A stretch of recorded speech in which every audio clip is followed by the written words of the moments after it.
So I'm Ajia.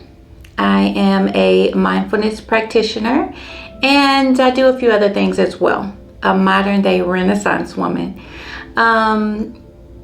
So today I want to talk about a few questions that I got. We're going to run through about 10 questions about how to meditate, how to de-stress, what is mindfulness, what is meditation, all of that good stuff. So let's jump into it. Okay, so first things first is many people want to learn how to calm the mind, want to learn how to de-stress, want to learn how to really go inward for the answers, right? And I do all of these things with meditation. Meditation is my favorite way to de-stress. To help me with any moments of anxiety or worry or anything like that. Meditation is my number one. Mindfulness as a whole can help as well, but many things can be mindfulness, like walking, just walking mindfully. That's mindfulness. Eating, drinking, having a conversation and not allowing your mind to drift off, but staying present with someone. That's mindfulness too. The first one is how to meditate effectively. Okay, so that's a good question. There is no wrong or right way to do anything in life. We're all here exploring this thing we call life, okay? So there is no wrong or right way to do it, as long as you get the desired result. The desired result is a calmer mind, right? To get an effective practice, be intentional. Be intentional about sitting down to meditate. Carve out time to do it, right? To be effective, maybe start with a prep. Prep your meditation with breath work so you can breathe through it. Prep your meditation with a body scan. Prep your meditation with drinking a warm tea, your favorite warm tea, or a glass of water. Make sure it's in a glass and not in plastic. You can prep the meditation. This sets the expectation within your being and within your energy that something's about to happen, right? And then you go into your meditation, right? And then you allow it to happen to you, right? You allow the meditation to happen to you. You're sitting down, you're allowing things to come up. You're allowing your thoughts to lovingly let go and float away, right? You can control your thoughts. You are the master. But it takes time and it takes practice, right? So the best thing to do is to jump into it. Okay, perfect. Now, how to manage stress and anxiety. First of all, you're not alone if you're dealing with stress and anxiety. Second of all, don't give stress and anxiety and worry more power than necessary. Okay? It's just here to teach you something. It's just here to show you something. It's just here to communicate with you. So if you're stressed, something needs to change. If you are stressed, something needs to change. You may need to stop worrying, or you may need to get out of a situation. Okay? So reducing stress is one thing. Managing stress is another, right? And alleviating stress is a whole other thing.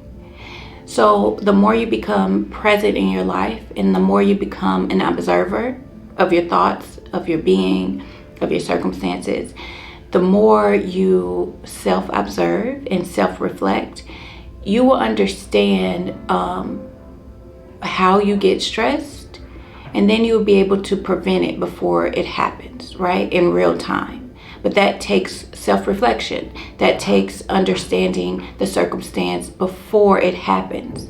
Because once you're in the circumstance that has made you stress, let's say, it's harder to manage that in real time. It's harder to prevent it in real time. You will go into managing, right?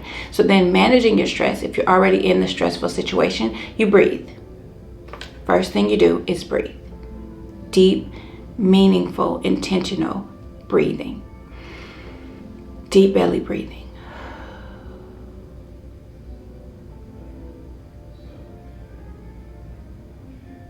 Okay? Stress has no power over you. Stress, anxiety does not have any power over you. What are you stressed about? What are you worried about? Why are you anxious? Get to the root of it. Name it. Then let it go. Let it be. Make sense? So you manage it with meditation, of course. You manage stress and anxiety with journaling. You can journal about what's happening within you. You can talk with someone. And you can also do an activity. If you're stressed, get out of your environment. Get out of the space that you're in and do something else. Work out, go for a walk. Move that energy around. Get moving. Okay? The third is how to breathe for relaxation. Breathing techniques. I love it. I love it so much. So I'll give you 2 breathing techniques. First breathing technique is to breathe in, fill up your belly, and breathe out. Okay? So breathe in, no counting, none of that. Just breathe in. Fill up the belly, fill up the belly. Now release. Let's try that again. Breathe, fill up the belly. Fill it up, and then release. Good. Second breath work technique is to do box breathing. So you breathe in for 4, you hold for 4, you release for 4. You breathe in for 4, hold for 4, release 4, right? They call it box breathing because you visualize a box as you breathe in and breathe out. Okay, so let's breathe in. 1, 2, 3, 4. Hold. 1, 2, 3, 4. Breathe out. 1, 2, 3, 4. Good. Relax. Now breathe in. 1, 2, 3, 4. Breathe in. Hold. Release. Relax. It's hard for me to do it and also lead it, but there you go. Box breathing and belly breathing. Okay. So the next question that I get is how to practice mindfulness. Let me be clear and simple and straightforward. Mindfulness is anything you do mindfully. So anything you do when you're present, when you are awake and you are aware. A lot of times, for an example, when we're eating, we're watching TV, we're talking, we're doing a lot of other things, and we're just eating. We're not really present with the food. And that's okay for sometimes, but sometimes try it when you're really tasting the food, when you're really seeing the colors and the textures, and you're really smelling the food. It has a smell to it. It has a vibration to it, right? Especially if it's good food. So try it. Try walking and not having any devices, not having anything but yourself. And just walk. Look around. See the colors and the bees and the trees and the breeze, and just be with nature. It's mindfulness. Okay, those are 2 examples of many. You can bring it into your everyday life in everything you do. In everything you do. Okay? Next. How to quiet the inner critic. Okay? So, the inner critic, first of all, nothing is against you. Okay? Let's get that straight. Nothing is against you, but sometimes there are negative thoughts, negative pictures, negative scenarios playing in your mind. And what you do is you start by noticing them. First step, notice. Notice what they are. Notice when you're doing it. Notice when it's happening. The second thing is to say cancel. You have a negative thought? Cancel. You have a song playing in your head that you don't want playing in your head? Cancel. Right? You have a commercial you heard on YouTube or something? Cancel. That you don't want playing in your head. You have a voice from the past, maybe a teacher or unfortunately a parent. If you have that negative critic, cancel. Just say cancel to yourself. Cancel. And keep saying it. Cancel. And then redirect your mind to something positive, like an affirmation or a positive picture or see the ocean. Okay? Get into an activity. Do something different. But just cancel it. Okay? That's one technique. Okay.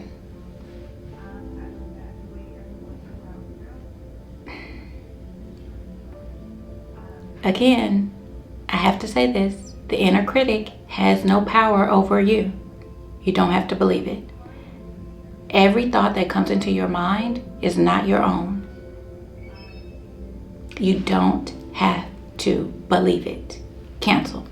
Okay? The next one is how to sleep better. It's wash your pillows, wash your sheets, get a good pillow. Those things are very important, right?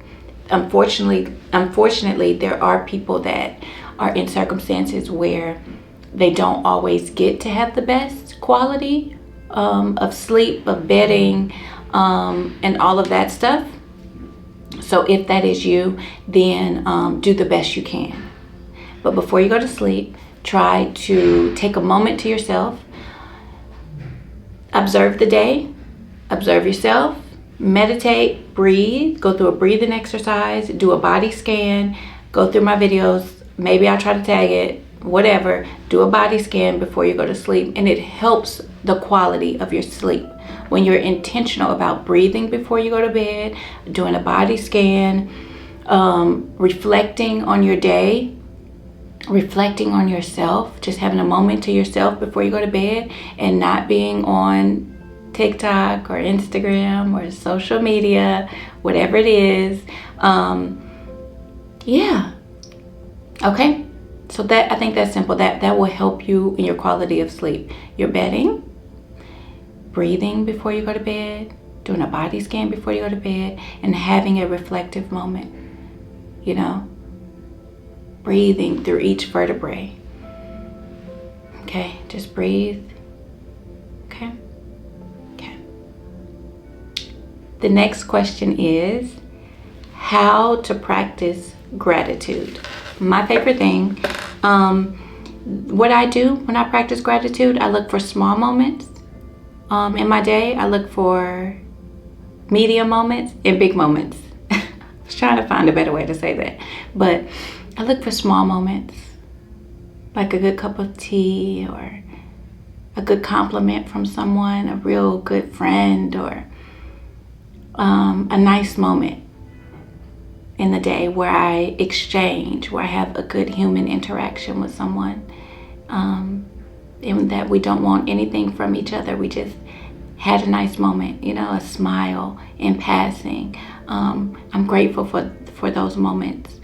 A medium moment will be, I'm grateful for a goal that I have, you know, and a big gratitude moment is something like my health. I'm so grateful for my health, that I am purely and perfectly healthy. That's huge to me. So you just find things that you're grateful for. Start with yourself, because sometimes we forget about ourselves. You can be grateful for all the things you have, but be grateful for yourself. Be grateful for the design of your makeup. Don't judge it.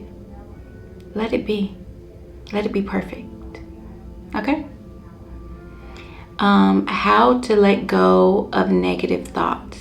That's just like the inner critic. So negative thoughts, you just say cancel. Cancel them and redirect your mind. Have positive affirmations you can always say to yourself. So to combat those negative thoughts, okay? Now, the last one is how to cultivate compassion and self-compassion. And with this, I like to say self-love, self-like. Sometimes people have to like themselves before they even love themselves. So wherever you are, like yourself, then love yourself. Or you can just jump into loving yourself wherever you are, right? So how to cultivate that self-compassion and compassion towards other people. You have to be intentional about it. If that doesn't come natural to you, then be intentional about understanding someone's story. Watch documentaries, picture yourself in someone else's shoes so you can understand maybe where they're coming from. You have compassion by being less selfish. Compassion by being grateful, because that attitude of gratitude and having that attitude of gratefulness ushers you into a different type of mood and a different type of being. You will see. You're deeper. You're more intentional, right? You're grounded. And when you come from that place, being compassionate is natural. For me, it is. For me, it is. This is sort of a hard topic for me to discuss because it comes natural to me. So sometimes I can't imagine it not coming natural unless you're a selfish person. And I have zero tolerance for selfishness. Now, self-preservation, we do need, and it's all about a balance and boundaries and all of that stuff too, right? I'm not saying we shouldn't be selfish in certain ways. I'm not saying that at all. But a selfish person never thinks of anyone else. They see people as servants to them, and they seek many friends but are a friend to no one. Those type of people, no, thank you. And those types of people, I see them have a lack of compassion for other people. And I just really have nothing. I can't help you. You go see whatever God, universe, spirit, whatever you believe in, whatever higher power, or if it's anything at all, you go work that out for yourself. I can't help you with that. But for those that are not selfish, but sometimes maybe have gone through tough experiences in life, and sometimes you're just not that compassionate because you've gone through it, right? And you've gotten through it, and you've become a warrior, and you have this incredible strength. And sometimes it's hard for you to have compassion because their problems are so small in comparison to yours. That's a real thing, and that I have identified with in the past as well. And what you do is just remember that their pain is valid too, right? Okay. That's enough on that topic. We don't want to. That was 10 questions that I get. Leave me a comment. Subscribe, like the video, and let me know your thoughts. Let me know how you would have self-compassion, or how you would teach someone to have self-compassion, right? Let me know your thoughts on mindfulness and meditation. Let me know your thoughts on, as you go through this practice, how are you showing up differently? How are you more intentional? Are you loving yourself more? Do you like yourself more? Are you realizing the internal life produces the external form? Are you realizing God is right here with you? That as you breathe, God breathes? The great creator, right? Not the demigods, the lesser gods. Move on. Get out of here. We're not even going there. Thank you. Are you realizing that? Are you more kind to yourself? Are you more grateful? Just by realizing that there's a moment to be grateful for in every moment, right? So let me know. Okay. Love you.